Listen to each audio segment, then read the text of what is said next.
Okay, so here's a small video to show you how to troubleshoot your vacuum issue. So I'm down here in the plant on the assembly line, and I have an SR30 here that is almost done, but it's not yet completed, but I have enough done to show you what I'm talking about and that you can easily refer to your machine. So we have a model here that does have the vacuum system with the vacuum tank, the gauge, and the vacuum generator. Okay, so when you have a value here that is lower during the process, that is lower than 15, you will end up having an error on the display saying P off. The typical value that we are looking for during a cycle is in between 20 and 25. 25 would be the best vacuum that we can achieve. If it's within 25 and 20, we consider that as a good vacuum.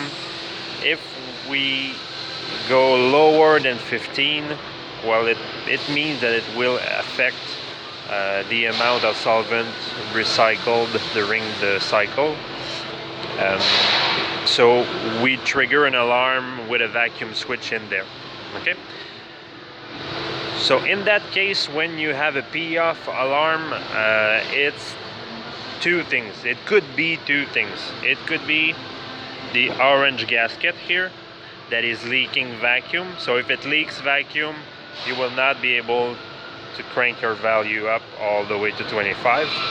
Or if it's an internal piping issue, well, internal piping, we welded it, and I mean,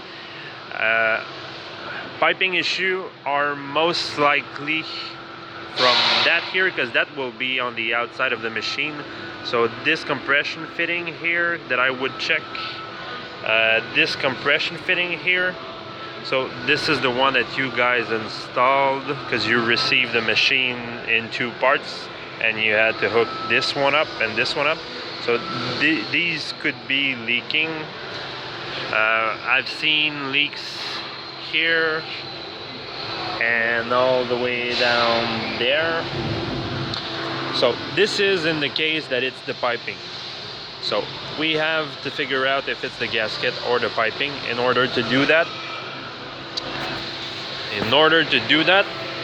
I'm in front of my machine and I'm gonna start a cool down mode. In cool down mode, the heaters are not working, but the fan and the vacuum system are working, so I can troubleshoot my vacuum without having the heaters and the machine going up into temperature. Okay, so I can safely work there. So to start a cool down mode, well, I start my cycle normally. This one has this one has the autofill system, so I bypass my autofill again. So that's my cycle that just started. My heaters are on, and to close the heater and start the cool down mode, I pressed it again. So now I have a countdown from 1 hour to 0, and during that hour it's considered as the cool down mode. So cool down mode, the vacuum is working and the fan is still working also. So at that point, if I block the vacuum inlet,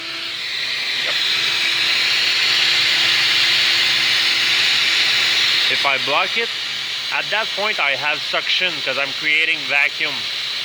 So if it should stick, yeah, that's it. So the vacuum generator is acting and creating vacuum through my piping, and I can monitor my gauge here. If my value goes all the way to 25, it means that my internal piping or external piping are good, so they are not leaking, and that the only point of leaking could be the gasket. Okay, so this is how I would do to troubleshoot if it's the gasket or the piping. So it looks like my piping is, well, it's brand new, so So it's cranking up. And even if I had my pad, if I was not able to crank it up, it would mean that I'm leaking air from somewhere in the piping.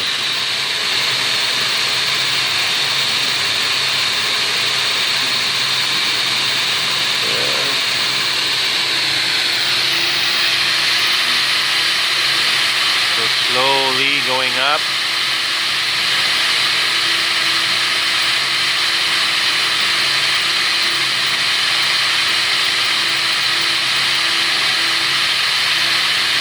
Okay, so to me that means that I have leak-free piping, and that if I had any issues with my vacuum, I would change my gasket first, because I know already that my piping is good.